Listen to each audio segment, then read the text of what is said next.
Tano khulumkha faide singtini saimalaya Vestige tamna hen Vestige company bom haike samung khlai Vestige khub kaham company faide sing saimalaya tini kisa Vestige tam omo oino company haya je joining furu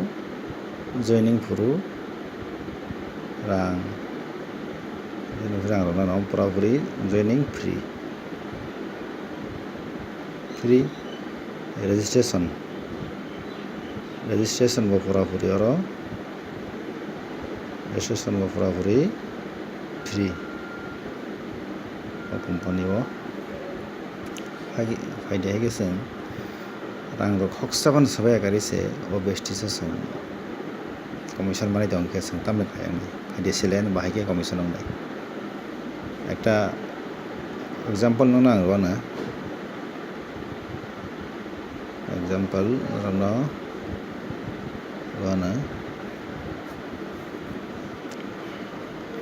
mone khai nung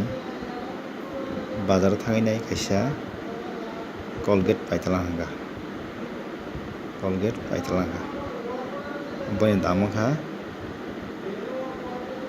mone khai di ang wngkha suppose 10 taka damni Colgate nongkha nogo paitala thangkha hingke nung dukandar no 10 taka reke haikha aro kintu nini bai dukandari somporko ses ang nogo thangkha ni nogo abo nung kamai phanthani abo botai risk nalia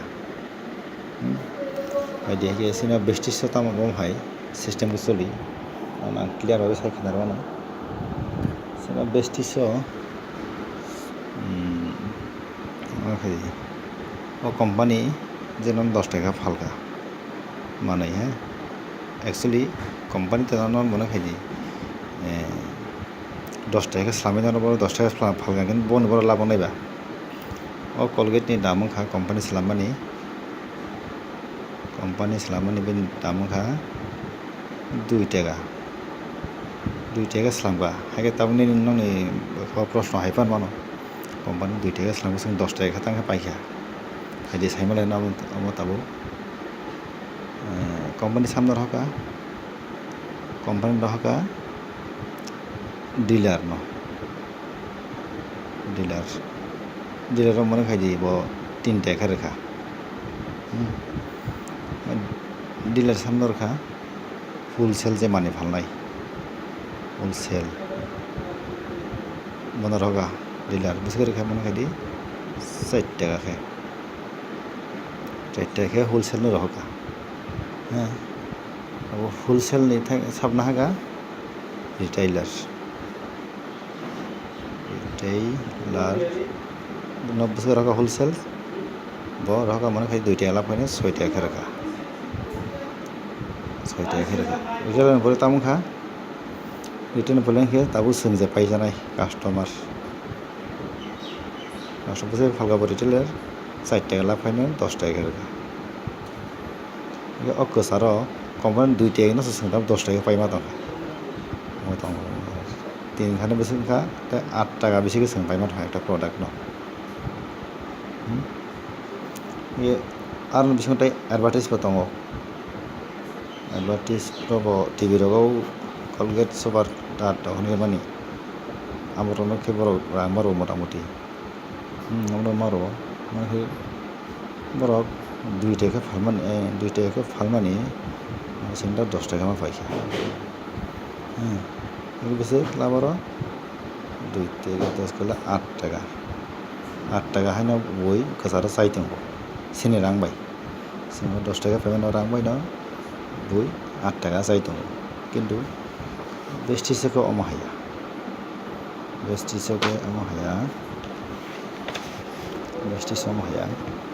Vestige obono sao company o nung 10 taka pai Vestige company pai hingke no 10 taka ni sell khainai othoba nono Colgate 2 taka phalka hingke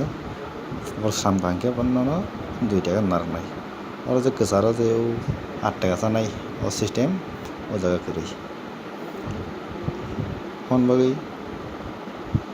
Vestige je o kwcharo je tongmani 8 taka be mone khai di Vestige no slamkha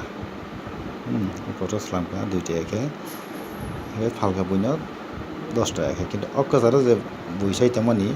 বেসিসকে সাম সাবো ani বেসিসনি distributor ni account commission হাবরু habre ro haike singtamni ase profit mai tangiba company no profit mai tangiba company no tam khaya tanaiba paisa oise rang manphu ang kaisa mani kothok ko phaibano mono paisa khe rang nai tabusak doratei market ro mane bazar ro phano kebom hai company khadi me singtamni besi habeng naiba on bagui jotona tabang request khaya besi so joining khlaidi tai paisa di o company ni manai tai 2 টাকা ni manai na 10 টাকা phalbani akasani je 8 টাকা no nang profit nadi oke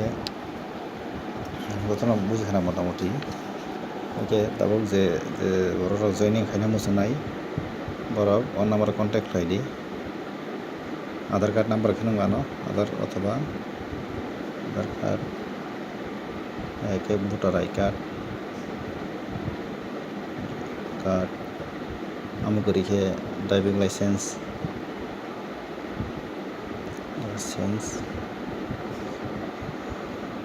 kono rang rong nangya amo nawai nai o whatsapp number saidi 8974178949 o number ana whatsapp khaidi bestis nai namni puila registration bai kono rang rong nangya ang je samano document simana jama di aram ke joining khaide kun ba khaida jotona hambai on number thikena khaidi bestis ni 8974178949 namke whatsapp number joining khaina bagai dakti kun ano whatsapp khaidi hambai jotona